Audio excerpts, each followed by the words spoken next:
Interagency Task Force to monitor and combat trafficking in persons for the Biden-Harris administration.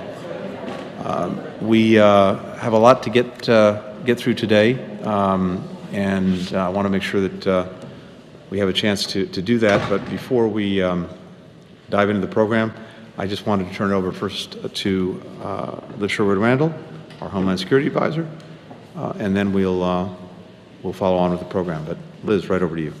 Thank you, Mr. Secretary.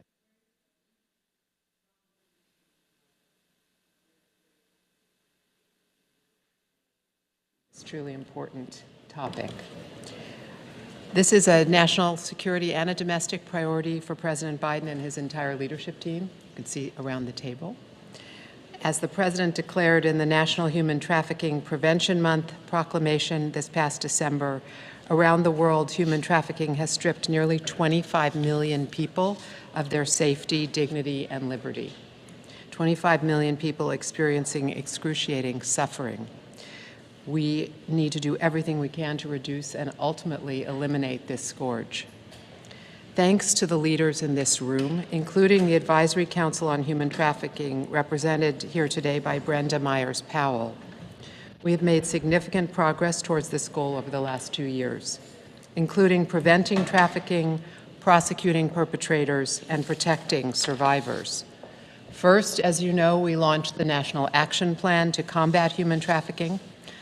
Departments and agencies, including many around this table, have turned this plan into real and meaningful progress. We've launched trauma-informed training sessions to increase our federal employees' expertise in victims' rights. We've partnered with companies, foreign countries, and NGOs to listen to survivors, to learn from their stories, and to strengthen their access to care. We've held perpetrators accountable, including by launching an aggressive campaign in the Western Hemisphere to disrupt and dismantle human trafficking and smuggling networks. And together we've enforced the Uyghur Forced Labor Protection Act, helping end the use of forced labor in our global supply chains. Second, over the last year, President Biden has worked across the aisle to sign important pieces of bipartisan legislation that further combat trafficking and its consequences. For example, the Countering Human Trafficking Act of 2022 codified the Department of Homeland Security's Center for Countering Human Trafficking. The reauthorization of the Violence Against Women Act expanded tribal courts' jurisdiction over non-native sex traffickers on tribal lands. A partial reauthorization of the Trafficking Victims Protection Act elevated the Advisory Council on Human Trafficking as a permanent part of our government's anti-trafficking efforts. And our swift implementation of the 2021 Debt Bondage Repair Act has allowed victims to block adverse information from their credit reports that resulted from their trafficking experiences and more easily move on with their lives. Finally, so many of you here today, including the recipients of the Presidential Award for Extraordinary Efforts to Combat Trafficking, have taken steps to end this immoral and inhumane practice in your own communities and countries. You've not only made a difference, you've inspired others to do the same. I look forward to spending our time together today hearing more about your efforts and goals. So let me close with this.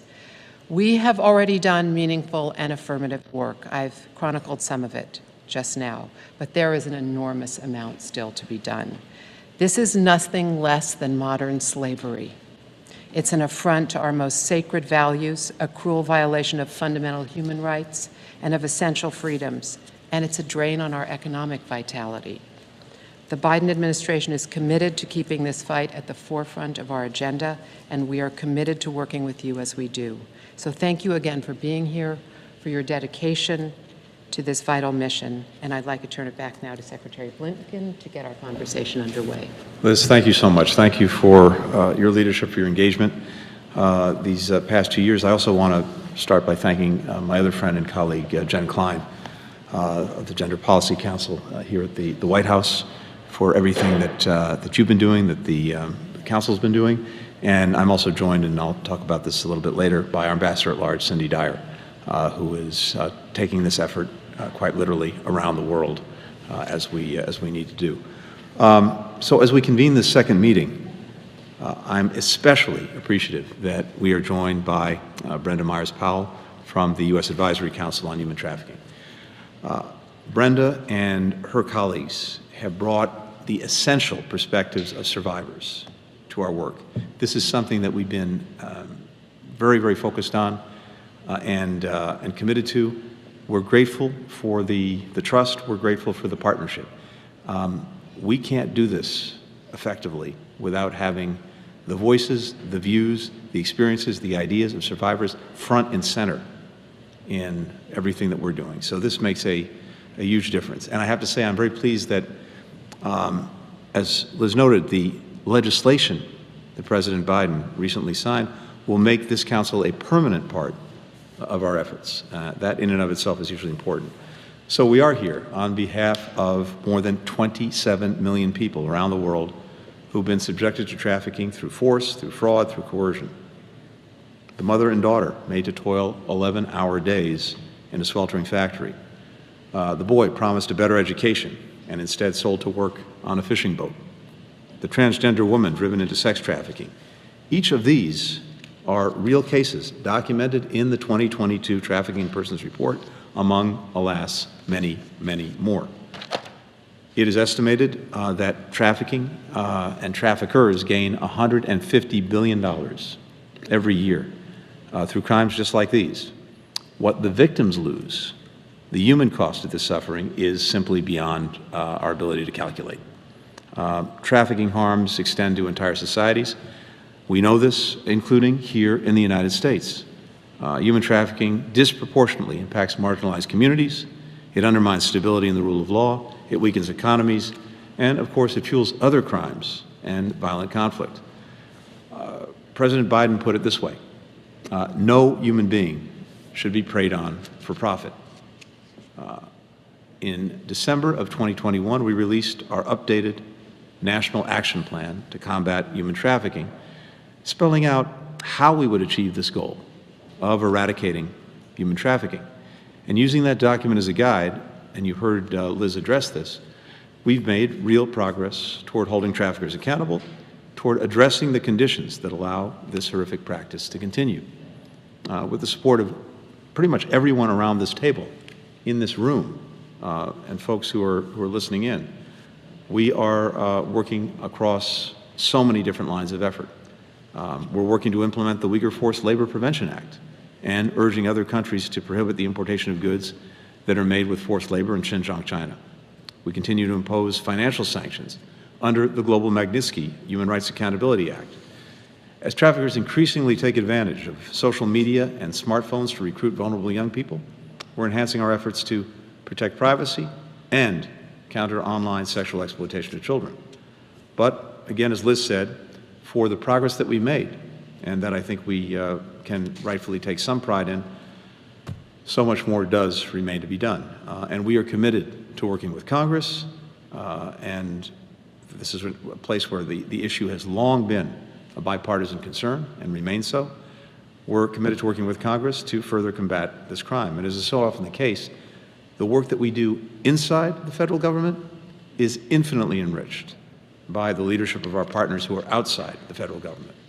In fact, here again, we simply cannot succeed in our efforts without that partnership. And so I'm grateful to so many who are engaged every single day on this and who are genuinely partners with us in combating this crime. So before we mark the progress in more detail over the past year, and especially before we set out priorities for the months ahead, I have one great privilege to start, and that's recognizing recipients of the 2022 Presidential Award for extraordinary efforts to combat trafficking persons. So I'm going to ask our newly minted Ambassador at Large to monitor and combat trafficking persons, Cindy Dyer, to join me at the podium, and I'll have a chance to say a few brief words about each recipient, invite them up while, Cindy, you read the citations, and we get a chance to present the awards. So let's take that on.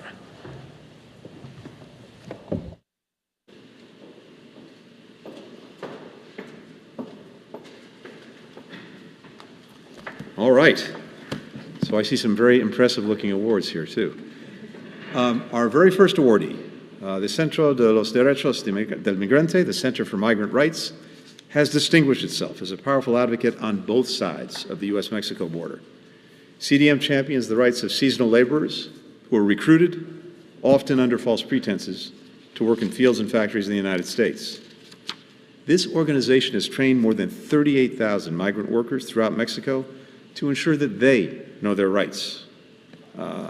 They've represented exploited workers in court, setting legal precedents, recovering more than $40 million in unpaid wages. From their headquarters in Mexico City to their U.S. office in Baltimore, CDM's work is binational, their advocacy is multidimensional, their impact is immeasurable. So it's my honor to invite CDM's founder, Rachel Mika Jones, to receive the award.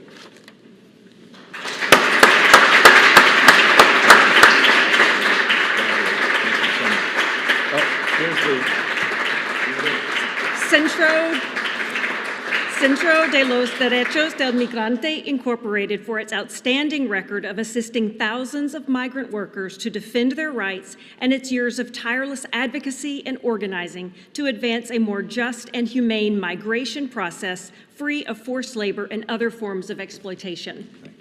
Congratulations. Thank you.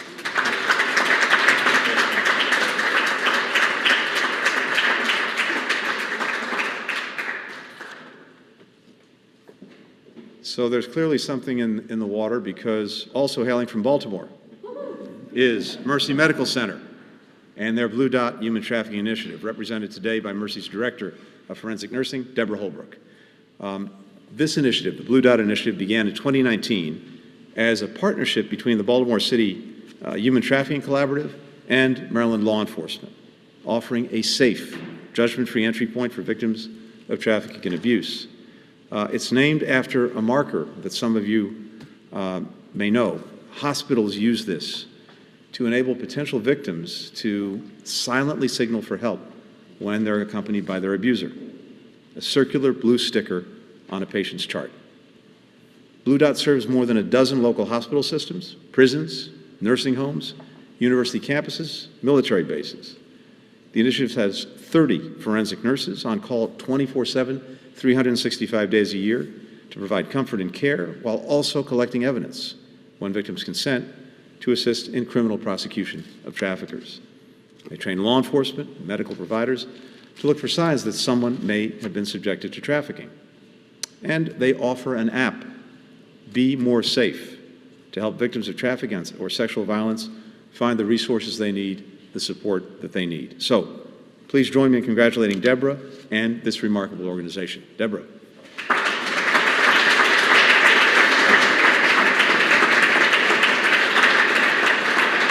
Mercy Medical Center's Blue Dot Human Trafficking Initiative for its innovative and holistic approach for the care and well-being of victims of human trafficking, and the collaboration with first responders for a timely and effective response in an effort to initiate and further criminal investigations against those engaged in trafficking in persons. All right. Thank you all.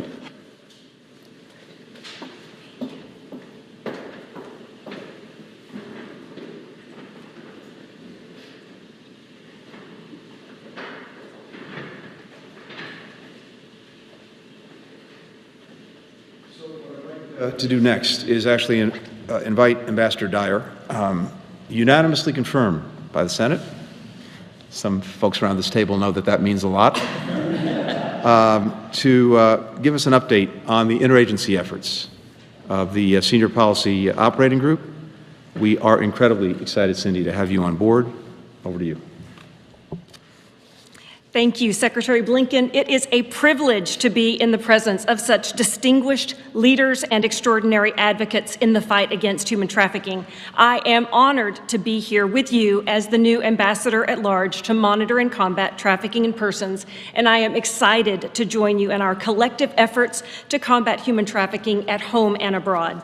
Throughout each year, the Senior Policy Operating Group, which consists of senior officials representing 20 federal agencies, coordinates measurable actions across the federal government to prevent and address human trafficking. We are honored to hear from a member of the U.S. Advisory Council on Human Trafficking today, and we are inspired and thankful for the Council's engagement and partnership throughout the year.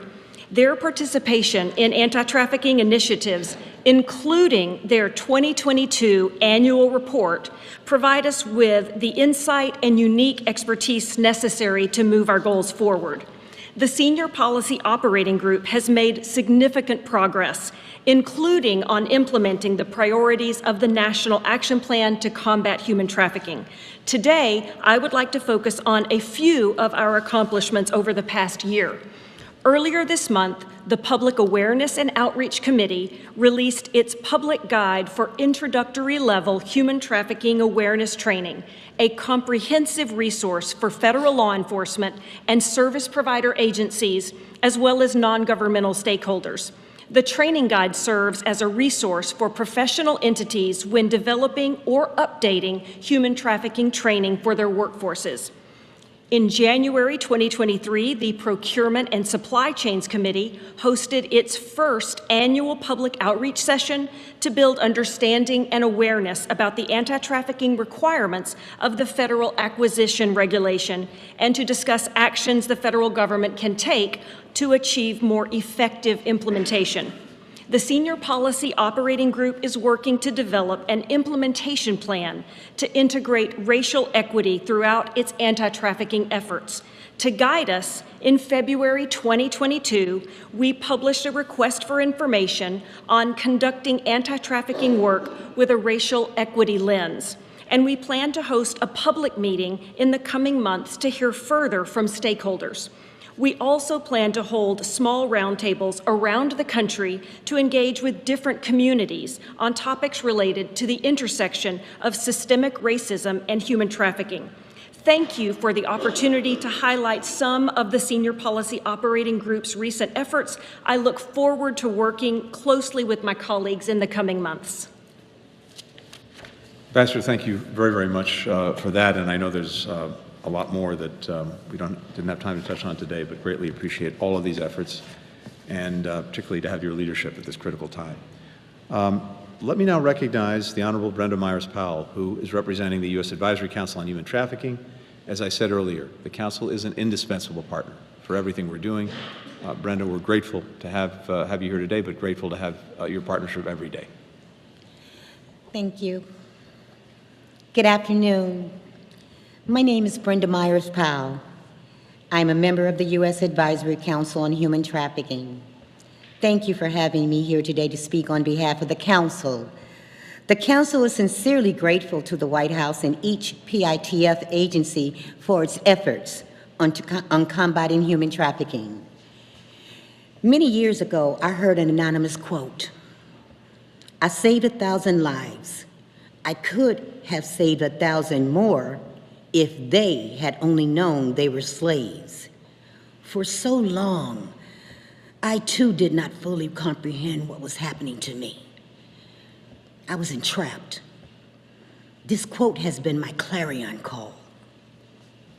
For 25 years, I worked the streets of Chicago, fighting to bring awareness, fighting to bring services, fighting to bring justice for human trafficking survivors.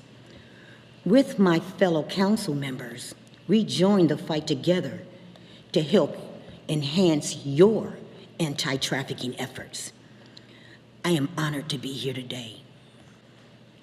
Over the years, the Council has discussed the importance of engaging survivor leaders.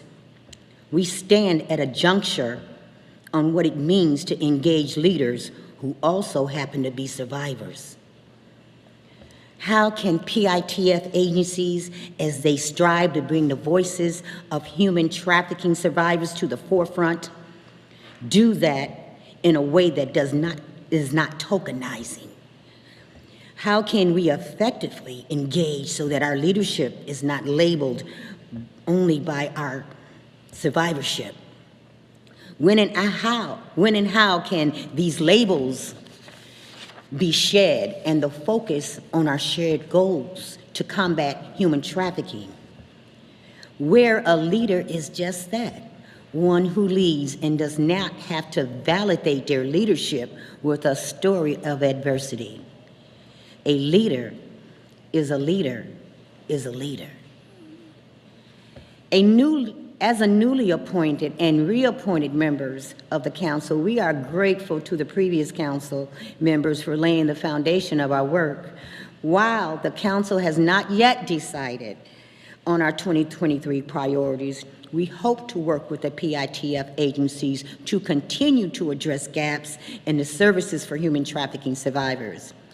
In our 2021 and 22 reports, we identified many of these gaps, such as meeting survivors' long-term needs, addressing the needs of historically underserved populations, and understanding the root causes of human trafficking. In our 22 report, we shared that people who have not experienced human trafficking have used language without fully understanding its impact on the people who have survived human trafficking. Some of these words cloud the severity of the human trafficking. We urge federal agencies to not perpetuate the use of language that causes harm and may undermine the progress made to end human trafficking. We also shared the insights on ways federal agencies can increase efforts to protect the rights of crime victims, increase labor trafficking prosecutions.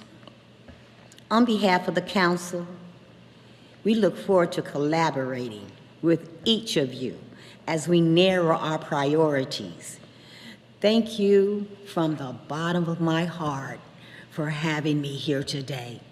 This has been one for the memoirs. Thank you. Brenda, thank you for that very powerful testimony. And again, it's wonderful to be able to partner with you and the entire council. So we're now going to get a chance to hear from each of the 20 departments and agencies that are part of this effort. Before I go around, I'm going to use the prerogative of the chair to call upon myself, representing the State Department, to give you a brief report on what we've been up to, and then we'll have a chance to go around and hear from everyone. But first, from the perspective of the department, we have been working to ensure that our efforts are informed, as you've heard, by the expertise of survivors, teaming up not only with the U.S. Advisory Council, but also with specialists from the department's Human Trafficking Expert Consultant Network. They're helping prepare written materials to guide foreign governments, international and non-governmental organizations, and companies that are trying to engage survivors, as well as making sure that the stories and images that we use in our annual report respect the privacy and dignity of victims. Second, we have been doubling down on our commitment to prevent and address human trafficking through what our own department purchases. That means better training the acquisitions workforce, the team that buys everything from the State Department's embassy building materials to security guard services, to ensure that our contractors have safeguards in place to monitor compliance, to take appropriate action when there are violations. And we look forward to sharing at least our own experience with this and maybe sharing some best practices and lessons learned with colleagues across the government. Third, we're working to prevent trafficking within the diplomatic community. Through our domestic worker and person registration program, we check on the welfare of domestic workers employed by representatives of foreign governments and international organizations here in the United States. We're expanding this program from just a few cities to in-person coverage nationwide. Fourth, we are stepping up efforts to reduce forced youth begging and domestic work. If you look at just West Africa alone, millions of children are forced to endure abuse and work long hours for little or no pay. Through several new programs in Liberia, in Niger, in Nigeria, we're working to shift attitudes around what's considered exploitative labor and provide alternatives that promote safety, security, and health for young people across the region. Finally, I just wanted to highlight that we are strengthening anti-trafficking collaboration with our closest neighbors in Mexico and in Canada. We just had a North America's Leaders Summit with President Lopez Obrador and Prime Minister Trudeau. Our three countries agreed at that meeting to resume the Trilateral Working Group on Trafficking Persons this year. That's going to allow us to focus on cross-border aspects of human trafficking and actually collaborate on concrete solutions. The United States and Mexico also signed what I think is a historic agreement to try to advance labor mobility and protect temporary foreign workers from exploitation, including human trafficking. So those are just a few of the highlights of the work that we've been doing at the department. But now I think we're very anxious to hear from all of you, and we'll start to go around. So, Mr. Attorney General, Merrick, the floor is yours. Thanks, Tony. I appreciate it. Better turn it on. At the Justice Department, we are committed to combating this heinous crime from every angle. This includes bringing traffickers to justice and vindicating the rights of victims and survivors. We are expanding our capacity to prosecute perpetrators of human trafficking crimes across all 94 of our U.S. Attorney's officers.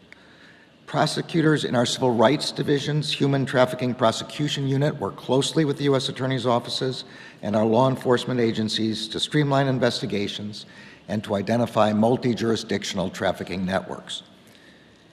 In June 2021, we established Joint Task Force Alpha in partnership with the Department of Homeland Security. The task force works within the United States and with our foreign partners in the Northern Triangle countries and Mexico to dismantle the most dangerous human trafficking and human smuggling networks. Building on those activities, last year we launched our national strategy to combat human trafficking to bring the full force of the Justice Department to this fight. Since then, we have taken important steps to implement the strategy. I'll highlight just a few examples. First, we have released an updated version of the Attorney General's guidelines for victim and witness assistance. This version incorporates enhanced protections and addresses specific considerations for vulnerable victims and members of marginalized communities. Second, we are working with our interagency partners to improve identification of human trafficking victims encountered during law enforcement operations. With the Department of Homeland Security and our other federal partners, we are developing a human trafficking victim screening protocol to advance victim-centered best practices across all federal enforcement agencies. It will also serve as a model for our state, local, territorial, and tribal enforcement partners. And we continue to train all relevant department personnel on identifying trafficking victims during investigations involving other offenses, such as immigration and narcotics investigations. Third, the department's Human Trafficking Prosecution Unit continues to lead the Interagency Forced Labor Initiative. This initiative was launched last year with the FBI and our partners at Department of Labor and Department of Homeland Security. Together, we are expanding our capacity to assess forced labor threats, initiate investigations and prosecutions, and provide tailored expertise and guidance to advance district-level efforts to detect, investigate, and prosecute labor trafficking. Finally, the department is helping build capacity to combat human trafficking nationwide. In fiscal year 2023, our Office for Victims of Crime will disperse more than $95 million in grant funding to combat human trafficking and support victim and survivor services across the country. The Department of Justice remains steadfast in our commitment to combating human trafficking and to the whole of government effort that this requires. We look forward to our continued partnership with all of you in the days ahead. Thank you. Thank you very much, Attorney General. When we were just talking before coming to this meeting, Ambassador Dyer was reminding me that she began as a prosecutor, it's hard to believe, a couple of decades ago, when many of the things that we're dealing with now were not, there weren't even crimes on the books that you could prosecute, so they would be sent over to the Special Victims Unit. So one of the truly powerful and remarkable things is the fact there are many more tools now that, than we had just a few years ago. Well, if the ambassador wants to try a case for us, we'll make you a special assistant U.S. attorney. May take you up on that. Secretary Mayorkas, Homeland Security. Thanks so much, Secretary Blinken. First, allow me to both congratulate and thank CDM and Blue Dot Initiative on this award and for the tremendous work underlying it. A few weeks ago, I traveled to our newly authorized Center for Combating Human Trafficking. I did so with Beth Neitzel, my colleague who really has been catalyzing our efforts in the Department of Homeland Security. And we engaged with the people that do this work, that fight human trafficking day in and day out. And it was very, very moving to hear them speak of the fact that they see the worst of people and the best of people. They tragically witness the capacity for individuals to inflict such cruelty on others, and yet on the other hand, they work with victims, victims who become survivors, and it's proof of the resilience of the human spirit. It was very, very moving. We in the Department of Homeland Security have really three lines of work. One is to bring perpetrators to justice, working, of course, under the leadership of the Attorney General, the Director Wray of the FBI. We also work with victims to rescue victims, to develop for them the resources and the path to become survivors. And we also focus, thirdly, on training, and not just training of our law enforcement colleagues, but also training in the private sector, so people are alert to and aware of the reality of human trafficking, know how to detect when something is amiss, and perhaps rescue some individuals. And I'll share an anecdote on that score. But we have really doubled and tripled our efforts in this area. It is one of our 6 mission priorities in the Department of Homeland Security, the fight against human trafficking. And in that regard, just a few statistics that evidence our commitment to this. Homeland Security investigations, the criminal investigative arm of Immigration and Customs Enforcement, made 3,655 human trafficking arrests this past year, an increase of more than 50% over the last fiscal year. And our human trafficking investigations led to 638 convictions, thanks to the work of the Attorney General, an increase of more than 80% over the prior year. On the subject of our work for and on behalf of victims, and we take a victim-centered approach to all of our work, our victim assistance specialists provided support to 765 victims, and United States Citizenship and Immigration Services, which administers the legal immigration system, more than doubled the number of T visas that are available to victims of human trafficking this past fiscal year. In keeping with and in furtherance of our victim-centered approach to this work, last year we increased our victim assistance personnel by 40%.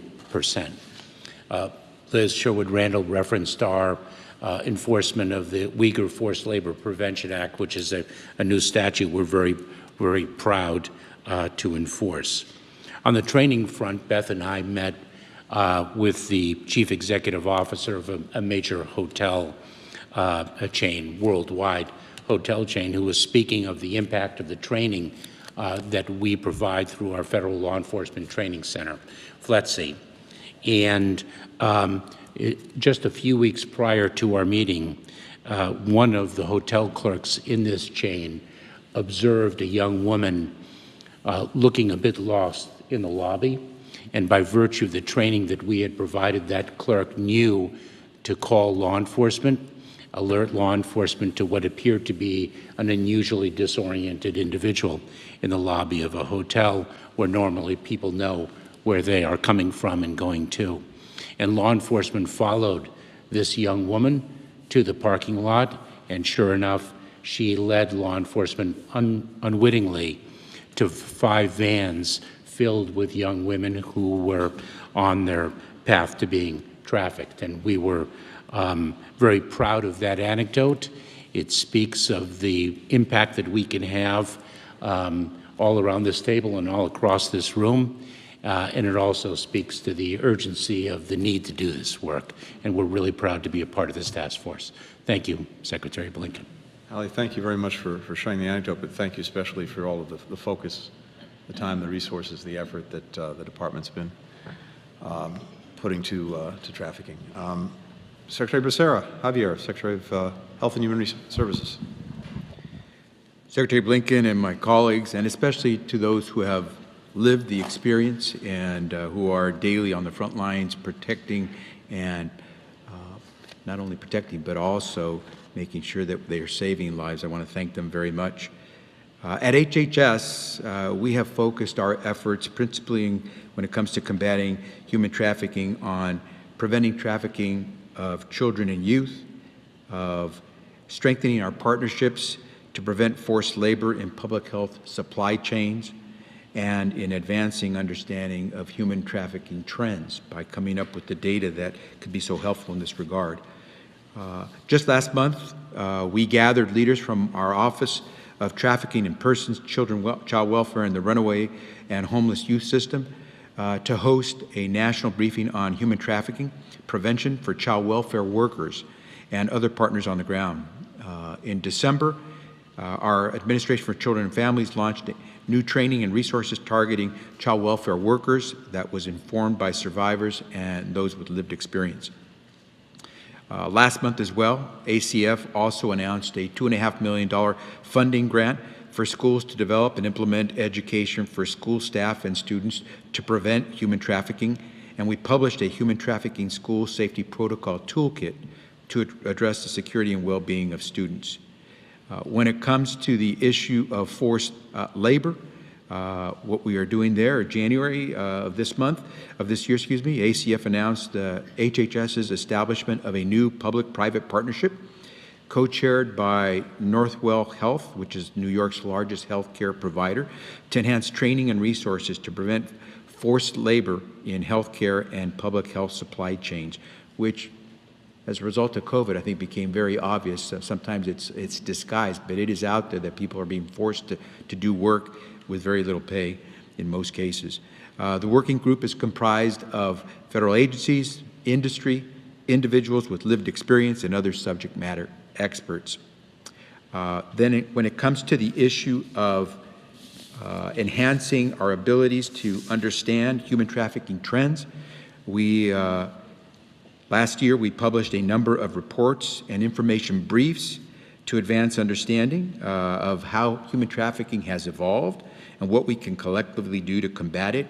It has become a technology now to be able to traffic people without ever having to physically connect with folks. Our publications focus on the increase in technology facilitated trafficking during the pandemic, advances in public health responses to preventing human trafficking, and impact on human trafficking and human services systems. In 2023, we will continue to modernize our government services to streamline data collection while decreasing burden on the public, and we will expand our anti-trafficking information management system and publish more HHS data on human trafficking through our open data platform.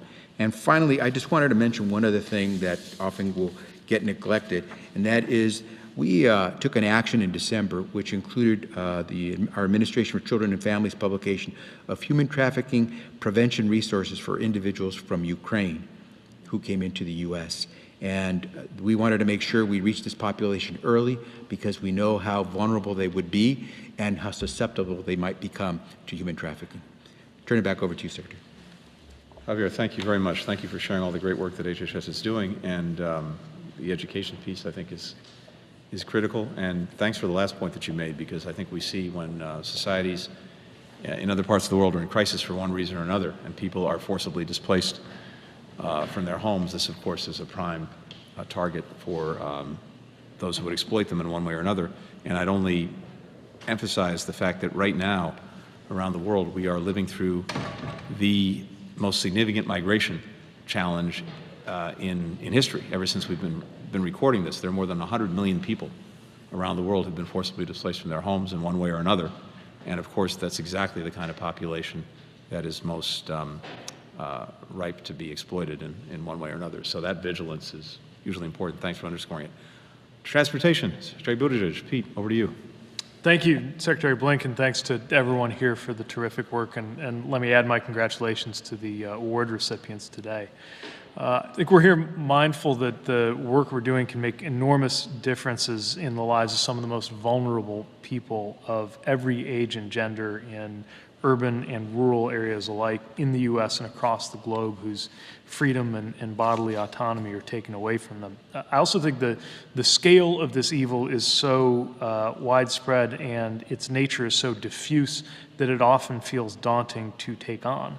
But our work is guided by the knowledge that there are a number of approaches and steps that have been demonstrated to concretely matter in successfully combating human trafficking and staying a step ahead of those who are involved in this crime. For us at the DOT, key to our strategy is to recognize that it is not just up to those whose job is to think about this every day, but really up to everyone. So we aim to empower America's transportation workforce, which is millions strong, and the traveling public, which is hundreds of millions strong, to be the eyes and ears of our collective effort. They can then be the force multiplier that helps us to win this battle. Trafficking, of course, in its literal sense, involves movement along our roads, along our rails, our airways, and our waterways. And during that transit, there are so often opportunities to spot evidence and instances of human trafficking, as in the case that Secretary Mayorkas described. If those transportation and transportation-related employees and travelers know what to look for and feel empowered to call in a tip. So with that overall strategic framework, a bit of an update on our work. This year, we're continuing to work with transportation stakeholders across the country, including over 550 transportation leaders and organizations now who have signed our pledge against human trafficking and have committed to train more than 1.3 million employees. We'll continue to require every state to permanently ban drivers convicted of human trafficking from operating commercial vehicles. And through our Combating Human Trafficking in Transportation Impact Award, we're working to lift up innovative and scalable solutions, most recently highlighting those launched by the Port of Seattle. In Montreal last fall, I was with our Assistant Secretary for Aviation and International Affairs, Annie Petzonk, and other DOT colleagues as the U.S. delegation that we led pressed 193 countries in the UN's International Civil Aviation Organization, ICAO, to adopt a resolution urging member states to put that kind of DOT-led counter-trafficking strategy into force. And taking our work a step further, we're standing up a rechartered advisory committee so that it can begin developing new best practices and recommendations across all modes of transportation. We're also soon going to be engaging with owners and operators of aircraft, airports, truck stops, buses, trains, and stations to advertise that national human trafficking hotline in their facilities, including in their restrooms. Lastly, let me just echo Secretary Blinken's remark that this is not a partisan issue. It has really crossed political boundaries, and I want to recognize that we are building on good work that was done by my predecessor, Secretary Powell, and recognize the progress that was made there. So we will continue to work with our partners at Homeland Security, DOJ, across the interagency, with the goal of preventing this crime from happening, protecting its victims, and supporting the prosecution of perpetrators. And we will continue to work toward that important mission. Thank everybody here for the extraordinary efforts to combat this unspeakable crime. Pete, thank you very much, and thank you for the very powerful point about empowering others to help be eyes and ears and engage on this. That you can see the multiplier effect of that in a very powerful way. Director of National Intelligence, Director Haynes, Avril. Thank you so much, Tony. Thanks to all of you and Ambassador, particularly for your work in this area. I'm here really to say that global human trafficking is an area of focus for the intelligence community, and I'm grateful to have an opportunity to talk about our work on this issue and the role we play alongside so many of my colleagues. Global human trafficking, whether forced labor or sex trafficking, is a serious threat to U.S. national security, and the intelligence community is committed to supporting the federal government's efforts in this arena, to include implementing, obviously, the updated National Action Plan. Human trafficking, in addition to the heinous toll it takes on human beings, provides a reliable source of revenue, generating billions of dollars annually to illicit actors and governments engaged in forced labor. The scale and severity of global human trafficking is moreover affected by increased migration, as you identified, Tony, in the context of Ukraine and in other places, and displacement resulting from conflicts, economic crises, environmental change. And these issues, along with cyber-based trafficking and the corrupt actors and networks involved in global human trafficking, are all matters that the intelligence community is committed to monitoring, understanding, and ultimately providing information on to operators and to policymakers who are focused on countering the threat.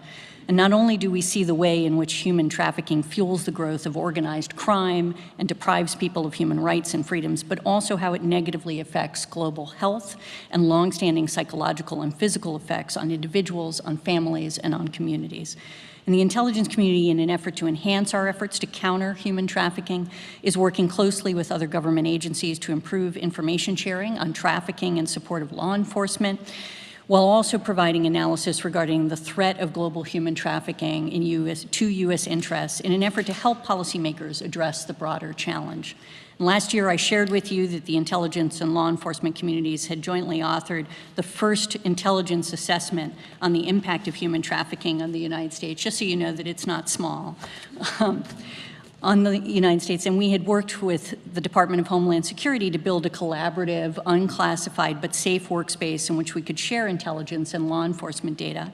And I'm proud to say that we launched the platform, but it is still in an early stage of growth, frankly. And over the coming year, we hope to see it realize the potential, allowing us to bring together relevant intelligence with federal, state, local, tribal, law enforcement data for interagency use. Among other things, we expect the platform to contribute to the sharing of information regarding the use of technological advances, such as the dark web, cryptocurrencies, anonymous payment platforms that all facilitate human trafficking.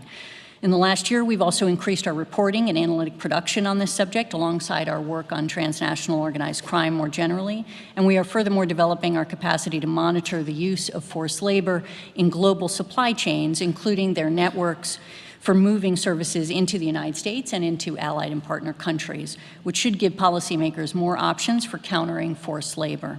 Our goal more generally is to ensure the gravity and nuance of the human trafficking problem is well understood and to support the policy and law enforcement community in countering such trafficking. So thank you very much for the opportunity to talk about what the intelligence community hopes to contribute and continue to contribute on this issue. Admiral, thank you very much. And it really sounds like this initiative to try to share information and share intelligence, state, local, federal, international levels, can be a very, very strong tool in dealing with this. So thank you for that initiative. Over to Ambassador Linda Thomas-Greenfield, our Ambassador to the United Nations. Linda. Thank you, Secretary Blinken, and thank you so much, Ambassador Dyer. Welcome. Congratulations to the two recipients of the award. What you're doing makes what we're doing so much more rewarding. At the U.S. mission to the United Nations, we work with our allies and partners in Vienna and Geneva, in New York, and throughout the UN system to make combating human trafficking one of our biggest priorities. At major convenings like last year's Commission on the Status of Women and during the UN General Assembly, we fought for agreement on international accountability mechanisms to counter human trafficking. In New York, we work with the government of the Philippines and other partners to advance our priorities in a biennial anti-trafficking resolution. And in our negotiations, we stress the importance of implementing the Palermo Protocol and Global Plan of Action to combat trafficking in persons. Throughout, we're emphasizing the ways trafficking intersects with other issues like gender-based violence, and ensuring we directly support and lift up those with the lived experience of human trafficking. In 2023, we will use our status as a member of the Human Rights Council to further advance our anti-trafficking priorities. Specifically, we will encourage the United Nations and fellow member states to develop trauma-informed, survivor-led responses. We must always put the people who have experienced the horrors of trafficking first. In particular, we will strengthen services for victims from underserved and marginalized populations, and we will address forced labor in supply chains. Going forward, We are prepared to engage on a difficult but important resolution improving anti-trafficking coordination. Our fight to elevate this issue will mean highlighting related issues too. For example, the pandemic has led not only to higher rates of forced and early marriages, but also spiking rates of gender-based violence. And with Russia's war in Ukraine, Undersecretary General Griffiths briefed us in the Security Council on the high levels of sexual violence and human trafficking Ukrainian women are encountering every single day. Human traffickers prey on refugee crisis. They prey on the vulnerable. The elevated threat the people fleeing Ukraine face, especially women and children, is yet another horrific outcome of Russia's illegal war. At the UN, we will continue to engage vigorously with fellow member states to address this and to combat human trafficking across the globe. And I want to particularly thank the President and the Vice President for their efforts in encouraging us here, and particularly I want to thank you, Secretary Blinken, for your leadership on this important issue. Thank you all. Linda, my thanks to you, and really thanks for taking this fight global, quite literally. I think it's a very critical forum for actually getting some shared norms, standards, approaches, and really appreciate that effort. Over to the Department of Defense and Deputy Secretary Hicks. Kath, over to you. Great, thanks very much, and good afternoon. Let me add my congratulations to the 2022 Presidential Award recipients, and thank you for your incredibly impactful work. The Department of Defense takes seriously its role in monitoring and combating human trafficking. We are focused on expanding trainings, preventing the sale of goods produced by forced or child labor in DoD outlets, and encouraging and empowering survivors. We are developing specialized anti-human trafficking training for some of our most important first responders in the Defense Department, our healthcare professionals and our chaplains. We're confident these training courses will help key members of DoD's 140,000 healthcare professionals and 2,700 chaplains better recognize and appropriately respond to victims of human trafficking with trauma-informed care. To ensure that the department is not unintentionally complicit or contributing to human trafficking through the resale of goods produced by forced or child labor, we are developing department-wide guidance to prevent the sale of such goods in DoD's commissaries and exchanges, and to hold ourselves and our contractors to the highest standards in procuring and producing goods, supplies, and services. Finally, we are continuing to grow our public repository of survivor stories to empower them to reclaim their lives. The repository can be found at ctip.defense.gov/survivorvoices. We added 3 stories in the first quarter of this year, and we will add at least 3 more stories in the next several months. Let me just close by extending my thanks to Secretary Blinken for leading the efforts here to end all human trafficking, and please be assured that Secretary Austin, who is currently in Europe, and the entire Department of Defense are all in to help. Kath, thank you very, very much, and also thanks for noting the work that you're doing on having these shared stories. I think we all know that these numbers are overwhelming, the statistics are overwhelming, and we can grasp them, I think, intellectually, but what really makes a difference is what we can grasp here, and the stories are the things that really resonate and that are powerful, so it's a great initiative. Can we go now to the Interior and the Deputy Secretary, Tommy Boudreaux. Thanks so much, Secretary Blinken, and it is a pleasure to join all of you. It's also an honor to be in an administration that has prioritized these issues as highly as it has. Speaking for my boss, Secretary Holland, who's not here today because in working with the State Department, she's joining Ambassador Kennedy and Udall in Australia and New Zealand to, among other things, work specifically on these issues as they affect Indigenous people around the world. In bringing that lens to this suite of issues, I recall then Vice President Biden speaking at Tribal Nations Summit during, I guess it would have been 2016, and spoke specifically about the work on the Violence Against Women's Act and the jurisdictional changes that Secretary Blinken highlighted in his opening remarks. That set a tone that has encouraged Indian country to work with federal and state and local partners to address this scourge that is very real in Indian country, particularly with respect to women and children as among the most vulnerable populations to this type of criminal activity. And so that work carries forward, including in this task force. And on behalf of Secretary Haaland, I want to express her profound appreciation for everything folks in this room are doing. So last year, Secretary Haaland announced the formation of the Missing and Murdered Unit, MMU, within the Bureau of Indian Affairs Office of Justice Services, focused specifically on investigating cases related to missing and murdered Indigenous peoples.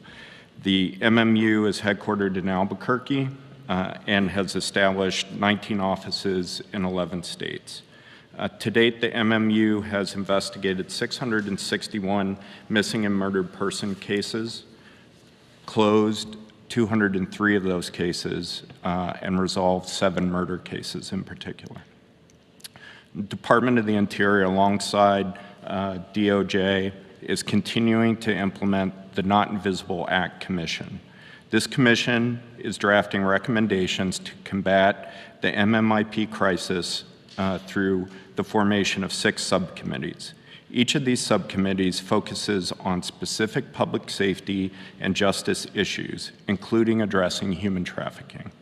In the coming months, the Commission will host in-person and virtual hearings across the country to gather public comments for inclusion in the Commission's final report to Secretary Haaland and the Attorney General. Additionally, the Department's Office of Law Enforcement and Security Victim Assistance Programs is finalizing a human trafficking awareness training that will be available to all 70,000 of our employees, going to the points about increasing our eyes and ears across the landscape. This program is also developing video training for our law enforcement officers that highlight trauma-informed approaches and best practices for assisting victims of human trafficking, sexual assault, domestic violence, and other types of crimes. So we're grateful that this administration continues to prioritize these issues in the way it does, and I look forward to the continued work of the task force and our coordination across the entire federal family on these issues. Thank you very much, Deputy Secretary. And also just want to underscore something that you just said that I think is very important.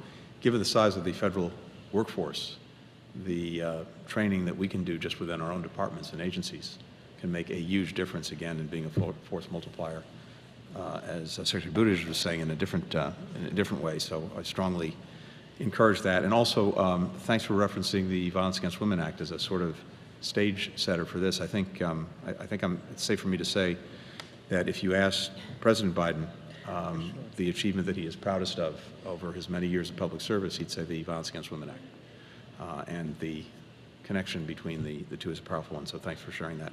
Can we go now to the Department of Agriculture and Deputy Secretary Brenda? Thank you, Secretary Blinken. Good afternoon. On behalf of Secretary Vilsack and USDA, it is certainly an honor to be here today for this important discussion. Certainly, the COVID-19 pandemic put a spotlight on the importance of farm workers and their contributions to our nation's food security.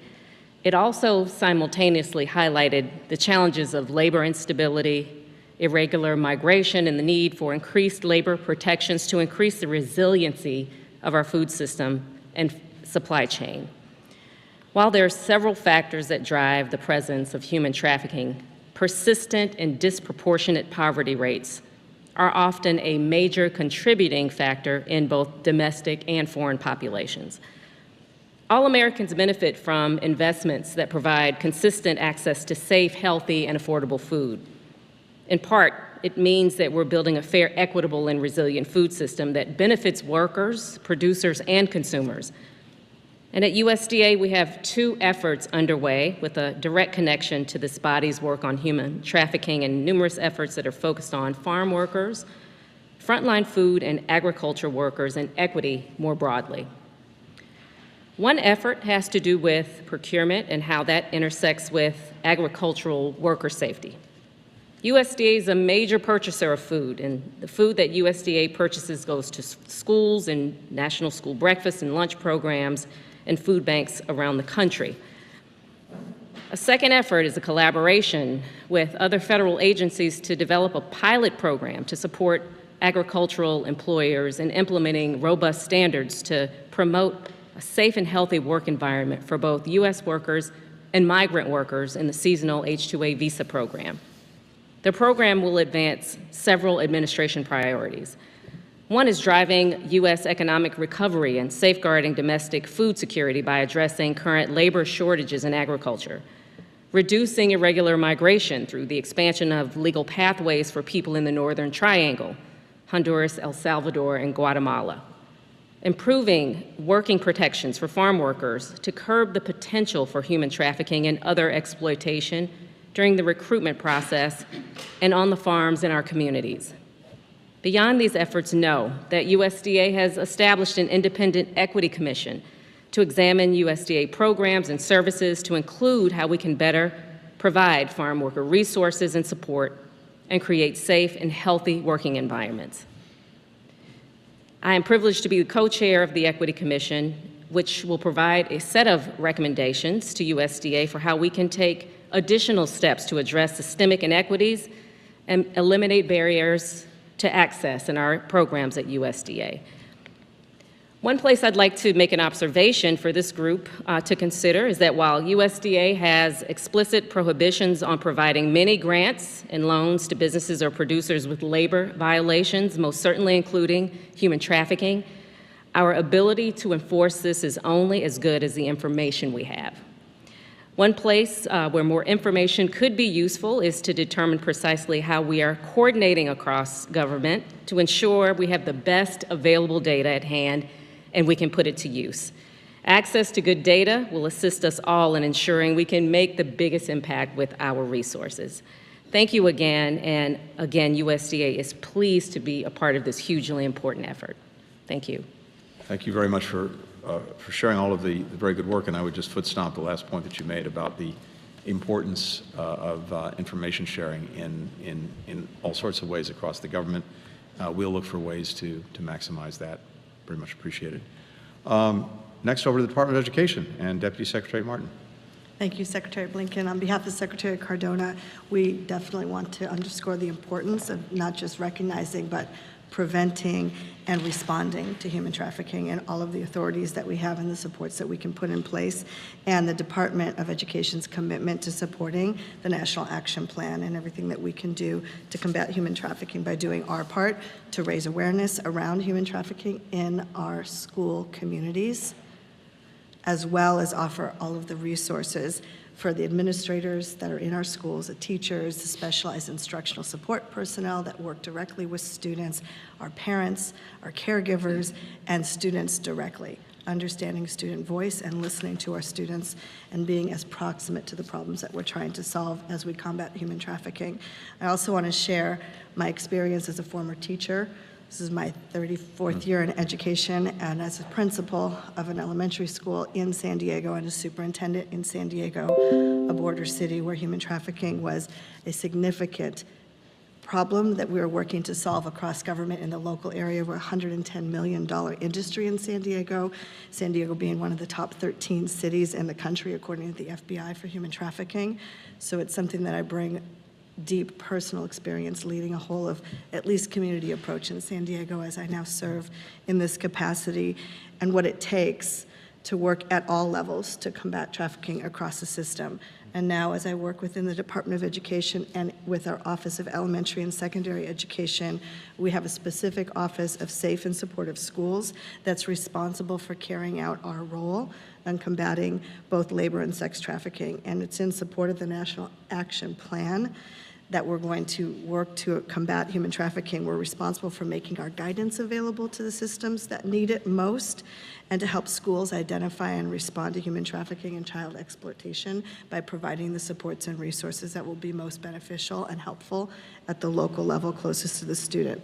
This is why we support the National Action Plan in a number of ways, including through a series of webinars that we've hosted to share information and resources related to trafficking. In January, we held a webinar titled Supporting Students Who Have Experienced Familial Human Trafficking, and that webinar included persons with lived experiences, that is, being trafficked by a family member, and to be able to hear their moving presentations and allow a moment where it can resonate and take us to action, and we can be informed by the stories. And there were over 700 participants in that webinar that we hosted. A second in this mini-series was in January. We focused on family as anti-trafficking supporters, and once again, we heard from those with real lived experiences. And then information about all of those webinars from the last several years is available on the events webpage on the National Center of Safe and Supportive Learning Environments on that website. So if people didn't participate, it lives on for us to point to as a resource for those to tap into. I'm also very proud of the professional development series that we made available to schools to use for staff training sessions. We produced the Human Trafficking in America's School Staff Development Series, and that was meant to be a complement to our popular resource document called Human Trafficking in America's Schools. This staff development series is comprised of 3 brief online videos that includes the subject matter experts who know the most about this. It includes, of course, again, those with lived experiences in trafficking, and we were able to share with school personnel what they need to know to make the biggest difference and have real discussion questions about what to do to help individual staff members and teams of staff members to explore afterwards with one another what can they do to take this to concrete action now, and produce posters, social media, website graphics, and key documents that they could use to help spread the key messages from that. I want to say it's been helpful to hear about the great work of all the agencies. This whole of government approach as a school leader is the best and most helpful, that we can work on this together. And I want to say that the investments that the federal government is making, whether it's the Bipartisan Safer Communities Act, the community schools grants, so many of the reasons why we saw young people being taken into trafficking is because something else that was lacking in their lives. They were seeking connection, they were seeking finances, maybe for their family, they were seeking something to help social, emotional, mental health, or well-being, wanting to belong, and then they fall victim. When we can double the amount of counselors, which President Biden has been committed to, Secretary Cardona, and all of our investments, we can get at the root causes of students not wanting to seek something outside of themselves. So I think the other, doubling the counselors, having more mental health professionals connected to schools is another way. With the huge investments that we're seeing, this major commitment to our students is going to help in that way too. And thank you, Secretary Blinken, for your leadership on this.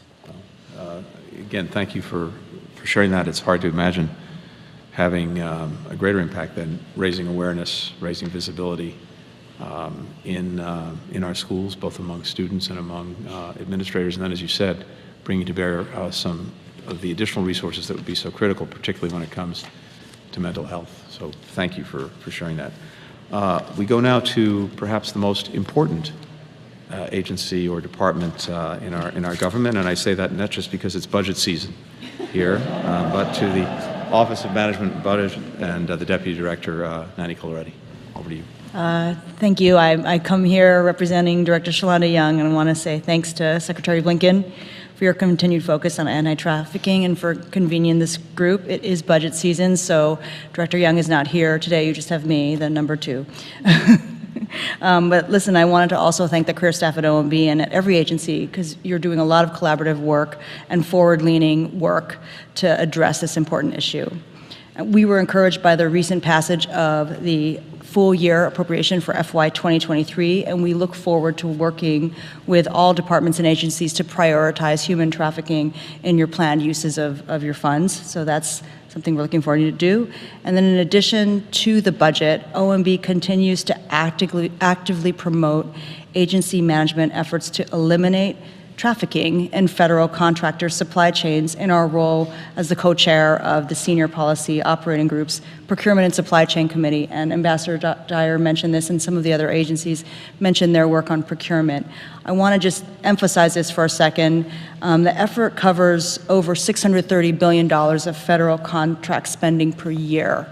So we can use our spending power to help combat human trafficking. So these management efforts include working with agency colleagues to identify areas of spend that have increased risk of trafficking and leveraging best practices for reducing the risk of forced labor. In furtherance of the National Action Plan, we also partnered with Department of State, Department of Labor to co-host a public meeting last month that I think Ambassador Dyer also mentioned. We heard from victims, NGOs, and government entities on additional steps to be more effective and more effectively implement our statutory and regulatory responsibilities. So we're continuing our efforts to take a victim-centered approach to this work. We also worked with GSA's Federal Acquisition Institute to give our contractors and subcontractors access to the same training courses offered to our acquisition workforce. And this helps combat trafficking and so that you can better understand the legal and regulatory requirements for protecting U.S. government contracts from forced labor. So we will continue to support the Department of State's international engagements to not only increase protections against human trafficking and public procurement worldwide, but to also better align our efforts and practices across countries wherever possible. So we look forward to our continued partnership with this task force and federal suppliers to combat human trafficking. Thank you, and thank you very much for the focus that OMB is bringing to this. And I know I speak for all my colleagues in saying we also very much welcome having all of our budget requests fulfilled in trafficking area and beyond, for that matter. Can we go now to the Office of the U.S. Trade Representative and the Deputy U.S. Trade Representative, Jamie White. Thank you, Secretary Blinken. It's a real honor to be here to share what we are doing together to contribute to the administration's commitment to combat human trafficking and defend human dignity. President Biden is clear that forced labor will not be accepted in the United States or anywhere around the world. And I am proud to work for a president that understands the role trade policy plays in addressing this issue. Earlier decades have given us cheap goods, but growing inequality. And workers and communities were displaced and left behind, with the most extreme consequence resulting in human trafficking and forced labor. Whether it's the cotton in the clothes we wear or the metals in the cars we drive, these abuses threaten to undermine the very fabric of our global trading system. That is why we need a human-centric approach to trade. That means seeing the people at each stage of our supply chains and working to promote workers' rights. That also means using trade as a force for good to address inequity and to improve the livelihoods for more of our citizens. This is foundational to the administration's worker-centric trade policy. These values are at the heart of our trade initiatives, including the Indo-Pacific Economic Framework negotiations, our new initiatives with Kenya and Taiwan, and our work on fishery subsidies at the WTO. Last year, Ambassador Tai announced that USTR will develop its first ever trade strategy to combat forced labor. Our teams are hard at work to ensure that trade elevates workers everywhere. But the United States cannot do this alone. We've been teaming up with like-minded partners to pursue our common ideals and to deliver concrete actions to combat forced labor. This includes 3 examples. First, issuing a trilateral joint statement with trade and labor ministers in Japan and the European Union under the trilateral partnership to raise awareness on forced labor globally. Second, launching the US-EU trade and labor dialogue to bring labor, business, government representatives together to collaborate on combating forced labor in our supply chains and exploring digital trade issues. Lastly, establishing the US-Japan Task Force to promote human rights and international labor standards in supply chains under the US-Japan Trade Partnership. I want to really acknowledge the work of the Forced Labor Enforcement Task Force and all of our staff that worked hard in record time over the last year to implement the Uyghur Forced Labor Prevention Act. This is really a team effort. Through each of these efforts, we are bringing together all stakeholders, labor organizations, government, civil societies, survivors, and business to use trade as a tool to root out human trafficking and forced labor. And this is just the beginning of our work. Together, we will continue to push ahead for a more just and freer world, to hear from all voices, to support power and agency for workers, their communities, and for our common good. Thanks. Really very much appreciate that, and I think we're seeing tremendous collaboration too among with USDR, state, commerce, labor, particularly getting other countries to adopt some of the same practices that we're now adopting, so much more effective and powerful that way, and hopefully creating a race to the top around the world. Thank you. Can we turn now to the U.S. Agency for International Development and Director Powell? Sam. Thank you so much, Mr. Secretary. Thanks to all the colleagues we've heard from today.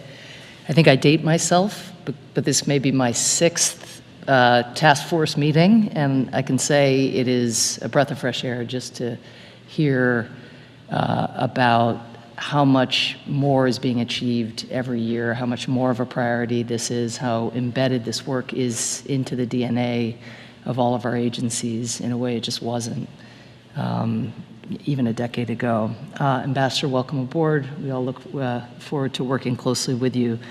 And again, going around is very inspiring. USAID over the last 2 decades has demonstrated its commitment to combating trafficking through around $340 million invested in more than 88 countries, and touching on, I think, all of the categories of work that have been described here: preventing trafficking, protecting victims, and prosecuting perpetrators. This past year, we invested $36 million to counter trafficking in 30 countries. And just illustratively, these resources go to strengthening labor organizations so that they can fight for fair labor in their countries, preventing forced labor in supply chains, including funding, for example, reports on forced labor in the Xinjiang supply chains, particularly as it relates to cotton, and of course very supportive of the work on solar that DHS and DOL and others have been so active on. Protecting migrants who might be vulnerable, including sudden crisis situations like that in Ukraine, where we work so closely with the State Department to do that, and promoting trauma-infused counseling for survivors of trafficking. When we gathered last year, I shared that USAID had just launched a new countering trafficking in persons policy. And over the past year, we've implemented these policies in our bureaus and missions around the world. We are already seeing the strategy drive promising results on the ground. I don't have time to get into much about that, but I just want to highlight one new aspect of this strategy, which is a heightened emphasis on work with local organizations who lead the fight against trafficking in their own communities, but to whom resources have often not naturally flowed.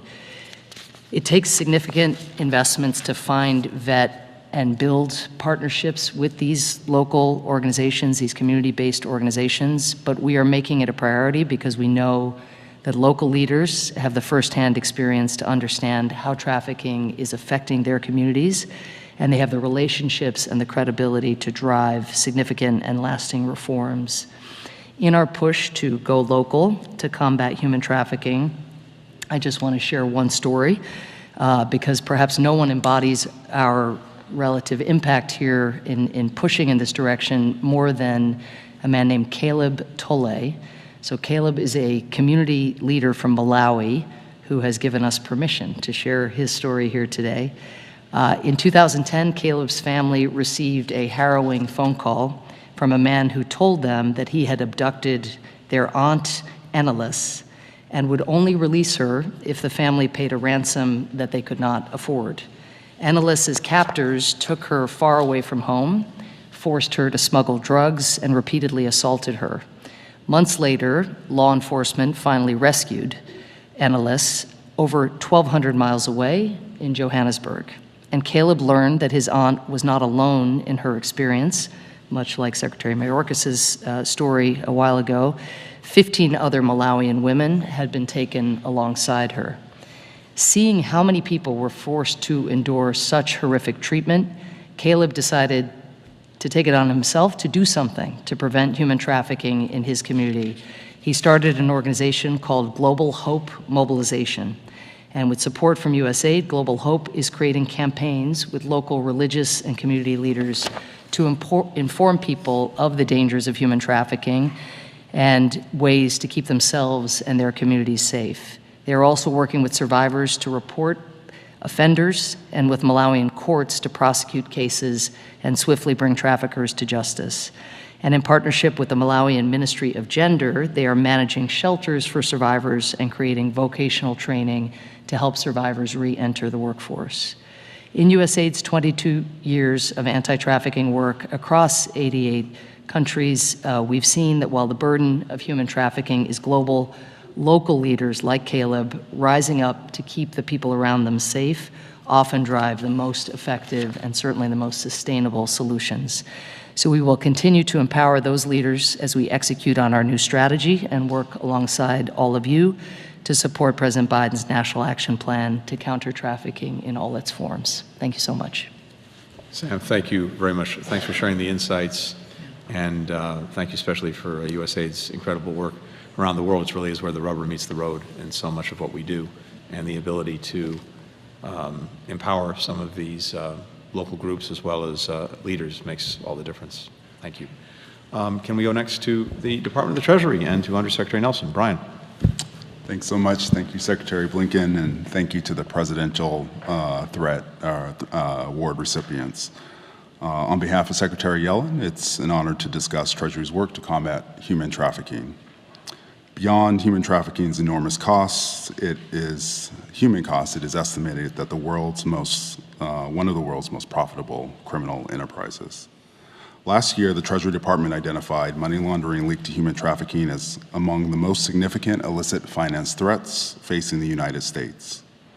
A few weeks ago, I had the opportunity to be in San Diego to have a frontline conversation with law enforcement partners about how we can best pursue these profits, follow the money, to combat these crimes, disrupt illicit networks, and seek justice for victims of trafficking. In support of the National Action Plan, Treasury will continue to leverage all of its tools and authorities to counter those engaged in human trafficking. With each action, we send a powerful and unequivocal message that the United States will not tolerate the exploitation of human beings. The work starts by closing the financial loopholes in the United States anti-money laundering and countering the financing of terrorism framework that human traffickers and criminal networks use to launder, move, or stash their illicit proceeds. For example, we are currently working diligently to implement the Corporate Transparency Act, which will bring greater transparency to company ownership and make it harder for illicit actors like human traffickers to exploit shell and front companies to launder ill-gotten gains. These efforts will help prevent human traffickers and other criminals from seeking impunity through financial anonymity.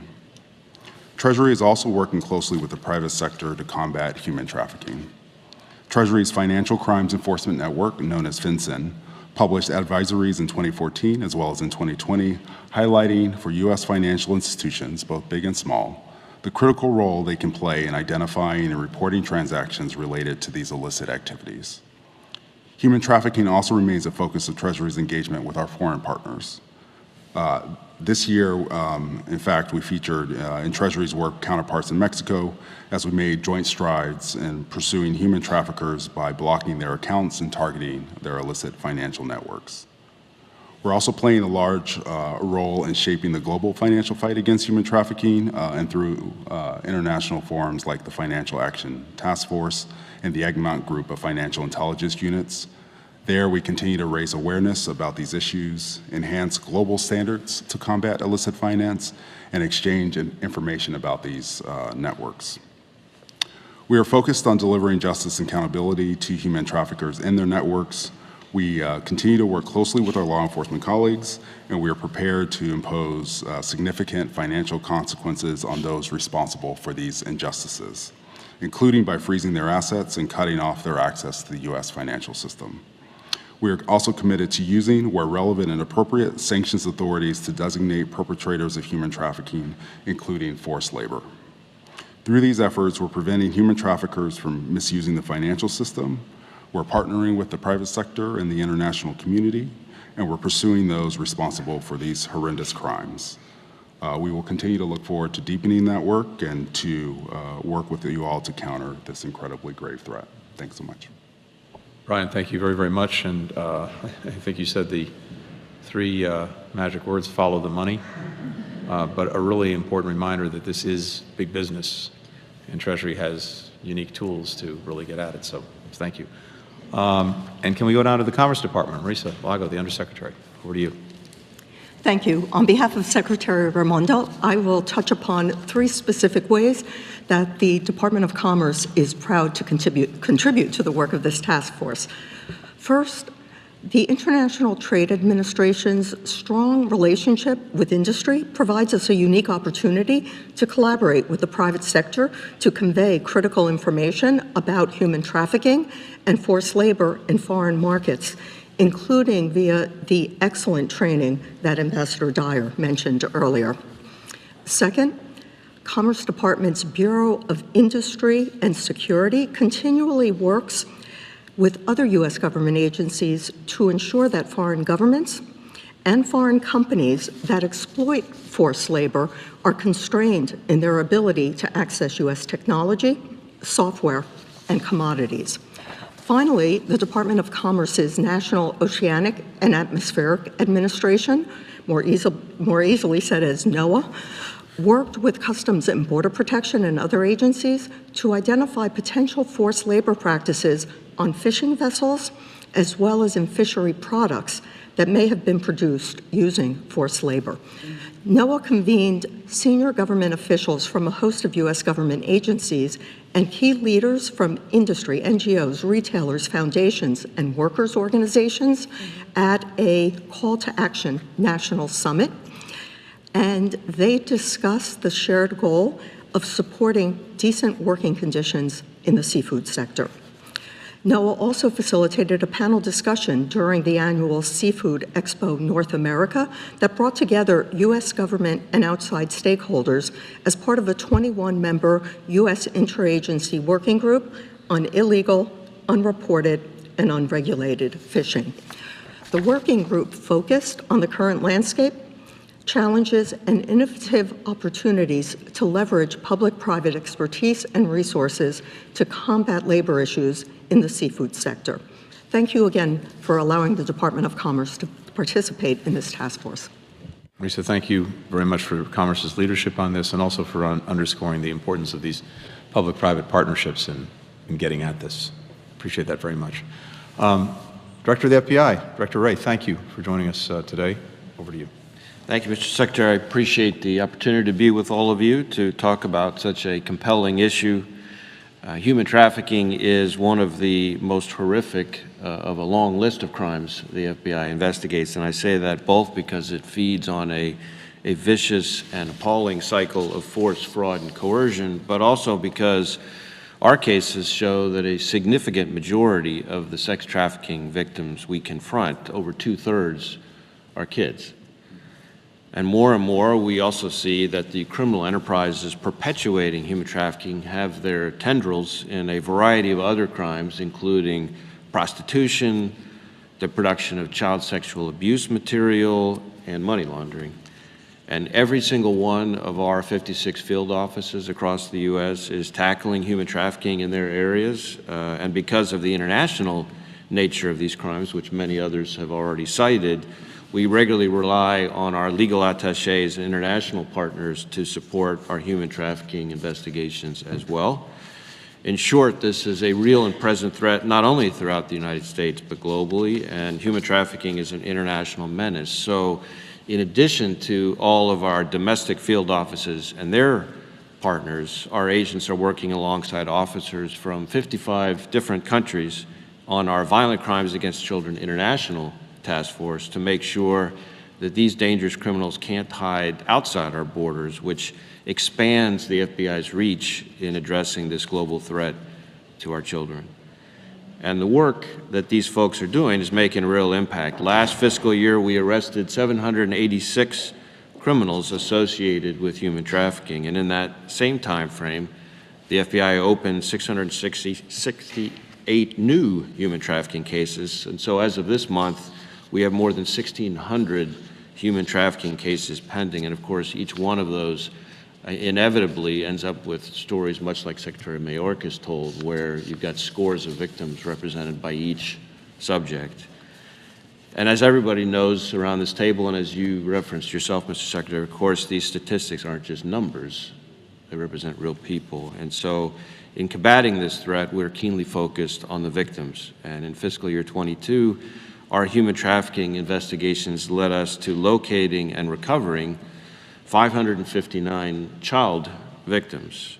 Upon finding and rescuing these children, our victim specialists began the arduous task of working with them to help rebuild their lives, from food, clothing, and housing to translation services and support throughout legal proceedings, helping to make sure that they're able to make that journey from victim to survivor.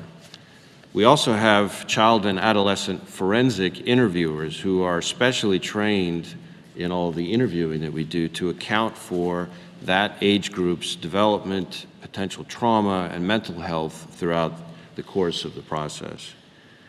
So the FBI's mission, of course, is to protect the American people, but within that, protecting children and the most vulnerable among us is the very reason why people join the FBI. And we're inspired, driven, and incredibly proud to do this work. So I'm honored to add my voice to everyone else's here to pledge the FBI's continued commitment to the National Action Plan to combat human trafficking with every organization represented here today.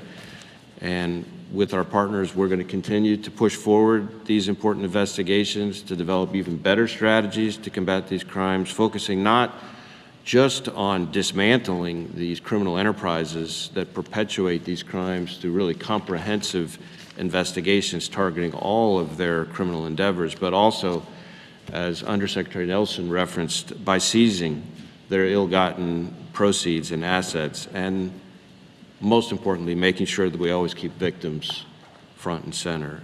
So this work wouldn't be possible without the help of our many partners, federal, state, local, international, and we're grateful for their support of this effort. We're going to keep at it for as long as it takes and send the message that if you try to prey on our most vulnerable, you forfeit your right to live freely in this country. So thank you, Mr. Secretary.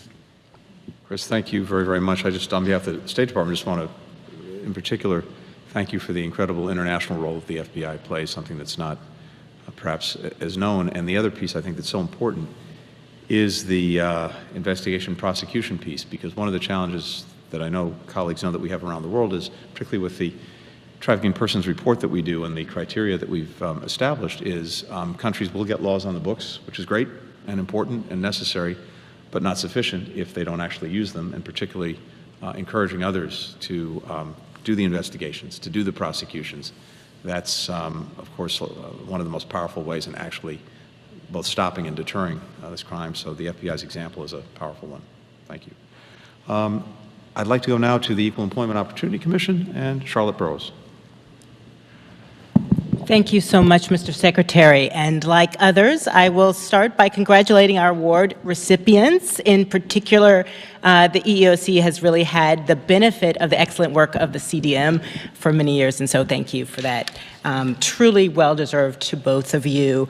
Mr. Secretary, I'd also like to thank you for the convening this critically important conversation and for your leadership in this organization, this body. I was fortunate to be in Southern California last week, to meet with migrant and farm workers in that area. And one of the things that was clear from that is that it is so important that we coordinate. There were so many issues that were raised that were cross-cutting, including those that the EEOC deals with in this area. We are grateful to be part of this President's Interagency Task Force and to support the administration's efforts on this vitally important issue. When traffickers and employers are using force or fraud or coercion to exploit workers, their actions actually also violate the federal employment laws that we enforce at the EEOC. In particular, the laws prohibiting discrimination based on race, national origin, sex, or disability. And in addition to investigating complaints and filing enforcement actions to combat human trafficking, the EEOC is continuing to conduct outreach to educate the public about this agency's role in human trafficking issues. In the last fiscal year alone, our agency has reached 107 different outreach events and actually with just about a little over 6,500 attendees. So the agency is also developing new materials on human trafficking for our youth at work training. Unfortunately, a lot of the individuals that we encounter in our work who are trafficking victims are youth, as Director Ray indicated. And we are doing these trainings for high school students entering their first jobs. We are providing additional technical assistance in the area of workforce harassment and continue to train our frontline staff to recognize the signs of human trafficking. Finally, we're expanding partnerships with federal agencies, and so I'm, again, very pleased to be here, with non-governmental organizations and international partners to ensure that stakeholders understand when trafficking violates employment law, discrimination laws, and how to request agency support for things like T visas and U visas when that is necessary to protect survivors. So thank you for the opportunity to share EEOC's ongoing efforts in this important area, and we look forward to our continuing partnership. Charlotte, thank you very much, and thank you especially for the leadership role that you've been playing and that the Commission has been playing in dealing with this. To the Department of Labor, Allison Zellman, Chief of Staff. Great, thank you. On behalf of Secretary Walsh and Deputy Secretary Sue, who suddenly regrets they couldn't be here, we are very honored to be part of this task force and take this work incredibly seriously. At the Department of Labor, we focus on enforcing labor protections in the United States and internationally to prevent and address labor exploitation before it becomes labor trafficking. Earlier today, the Secretary delegated authority to our Occupational Safety and Health Administration to certify for human trafficking visas. Now there are 2 enforcement agencies within the Department of Labor that actually have that authority. Our investigators are increasing referrals of labor trafficking cases for investigation, stepping up engagement with local human trafficking task forces, and providing expertise on labor exploitation and child labor in the Federal Enforcement Work Group to help increase federal forced labor prosecutions. Our Wage and Hour Division will provide their enforcement staff additional trauma-informed training on human trafficking awareness and referrals and retaliation. Wage and Hour is working to ensure that all trafficking victims in the United States receive the back wages they are entitled to under the law. They will assist DOJ by providing them training materials for calculating forfeiture and restitution in forced labor and sex trafficking cases.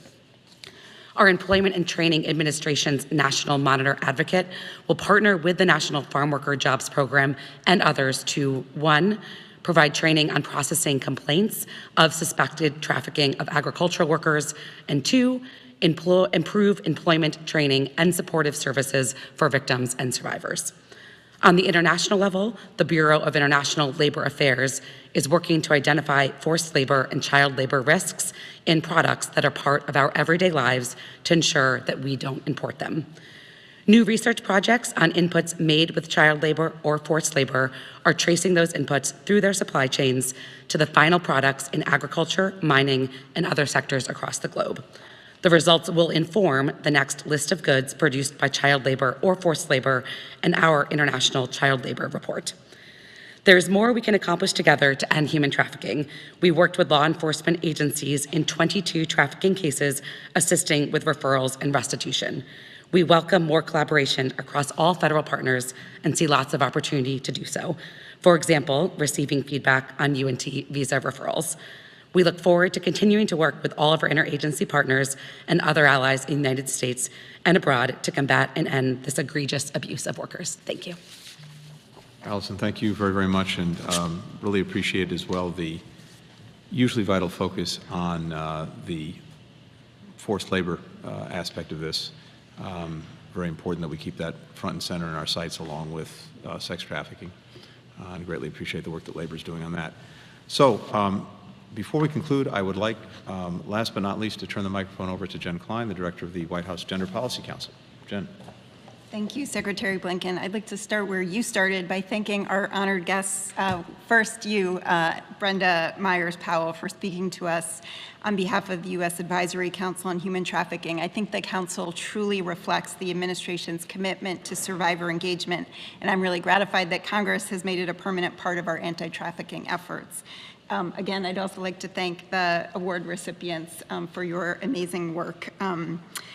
You know, as I sit here and listen to the depth and the breadth of this scourge and the work that's being done to address it, it makes me realize yet again how much foresight the President had in creating the Gender Policy Council, which is both global and domestic and which covers a range of issues. So many of we've heard about today, from gender-based violence.